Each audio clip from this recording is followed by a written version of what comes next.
Chapter 9. The Diamond Clasp. They then left the room. Nick dispatched Patsy secretly to the Stevenses' house. Shortly before noon, Colonel Richmond, Horace, and Nick took a train for the city. At 2 o'clock, they entered the vault of the Safe Deposit Company. It is a long room below the level of the street. The walls are lined with metal drawers fastened by locks of the most approved pattern. The drawers near the floor are the largest. They are perhaps a foot square, as seen when closed. Near the top of the room, they are much smaller. A movable metal step-ladder stands ready for the convenience of those who wish to reach the boxes on the upper tiers. The space in the middle of the room is railed off, and there sits a guard, day and night. "This is ours," said the colonel, advancing towards one of the larger drawers. "I placed the diamond clasp on the very top of the pile of jewels within. It was in a case of its own." Nick turned to speak to the officer in charge. He questioned him regarding the possibility of any person taking anything from the boxes. He asked especially about the custody of Mrs. Pond's jewelry. Colonel Richmond and Mrs. Pond have 2 keys necessary for opening the drawer," said the official. "Yes," said Colonel Richmond, speaking over his shoulder to Nick. "I told you all about that, and I explained how the second key happened to be in my possession instead of Mrs. Pond's." "True," said Nick apologetically. "That was not what I was asking about." At that moment he heard the click of a drawer as it was pulled open. "Here, wait for me," he cried. "I should see everything." As he stepped forward, Horace Richmond was just closing the little case which had held the diamond clasp. The colonel was turning away. "I am deeply disappointed," he said. "The clasp is there." As the colonel walked away with bowed head, Nick turned to Horace. The young man's face was a study. He looked as if he had seen a graveyard full of ghosts. "Nick Carter," he whispered, "this is dreadful." "What?" "Hush! I had to fool him. I had positively, or he would have gone crazy." He poured the words into Nick's ears in an excited whisper. "I made him think the clasp was in the box, but it isn't. I substituted another piece. The clasp is gone. What shall we do?" He showed Nick the box. It contained nothing. Horace had removed the piece which he had used in the deception. "Good heavens!" cried Horace. "He heard me!" He pointed to the colonel, who stood like one who has been struck upon the head. "Gone!" he cried, rushing towards them. "You deceived me!" Well, they searched the drawer, and the clasp certainly was not there.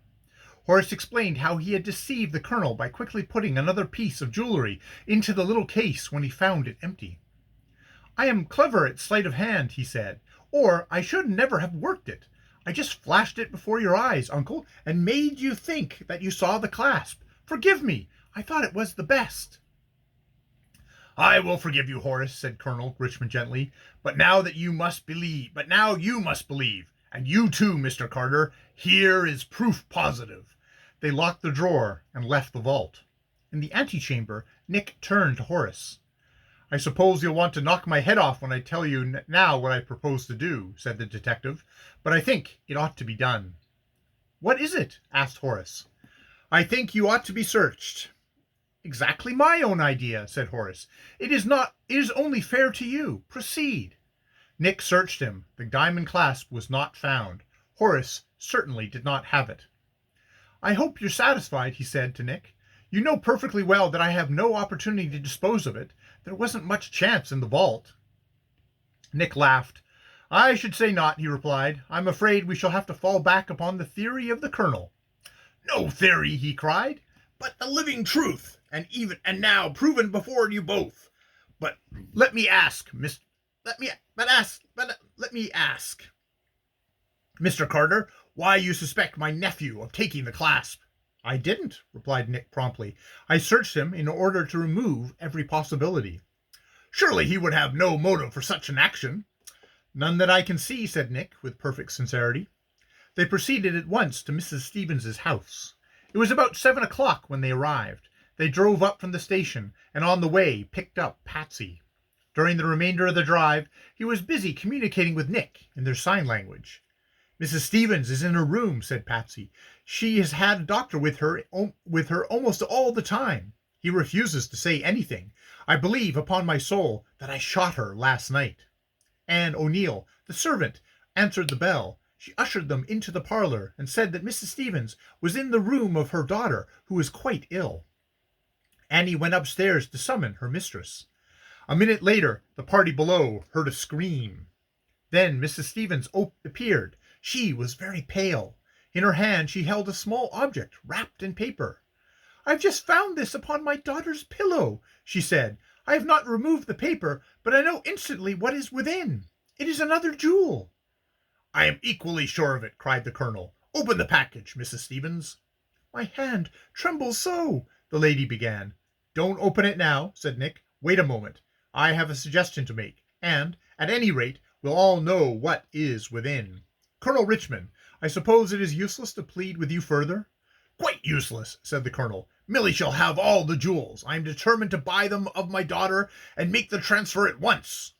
"Well, I am beaten," said the detective. "The case is gone against me, but I will still try to help you. I wish to call your attention to the legal aspects of this case. They may surprise you, but before going further, I think you should know them. You will not accept my authority if I state the facts as they are. Mrs. Stevens, is it not true that you have one of the judges of the Supreme Court as your neighbor?" "Yes, Judge Lorimer is our next-door neighbor on the south. Will you kindly send your servant to his house, or perhaps—" He glanced at Horace. "All right, I'll go," said Horace. "I know the judge, but I don't see what you're driving at, Mr. Carter." "I want to persuade Colonel Richmond to get the law in the case before he goes further. He should consult an authority about this transfer before he makes any more promises, which may or may not be legally good." "I think it's a good idea," said Colonel Richmond. "Horace, go over to that judge's house." During the interval while he was gone, very little was done. Mrs. Stevens sat holding the package, and apparently deeply moved. She several times declared to Colonel Richmond that she did not wish her daughter to get the jewels in such a way, and that she was still convinced that human beings had planned and executed the whole strange series of robberies and surprises. "If it should prove," said Nick, "that this is a conspiracy, do you wish any arrests?" He turned to the colonel as he spoke. "If it does," said the colonel with a smile, "you can arrest me. It won't." "But I am serious." "So am I, of course. If there had been a crime, I would not shield the guilty parties, whoever they might be." At that moment, Horace returned with Judge Lorimer, whom he had met walking just beyond Mrs. Stevens's grounds. "I've tried to explain the case to him," said Horace, "but he says he doesn't understand how any legal complications can arise." "We will try to make that clear presently," said Nick. "Mrs. Stevens, open that package. No, wait a moment. You're agitated. You should have a glass of water. Permit me to ring." He put his hand on the bell cord. As he did so, Mrs. Stevens opened the package. The article within rolled out upon her lap. It was not the diamond clasp, but an ordinary pocket knife of a large size. "Why, Nick, it's yours!" cried Patsy. "So it is," responded Detective. "But this is a diamond clasp." He drew the relic of the Third Crusade from his pocket as he spoke, and handed it to the colonel. At that moment, Annie O'Neill appeared at the door in answer to the bell. "And now," said Nick, while the others stared in wonder, "we will consider the legal points involved. Judge Lorimer, here are the necessary blank forms. Please grant me warrants for the arrest of Horace Richmond and Annie O'Neill for criminal conspiracy." End of Chapter 9.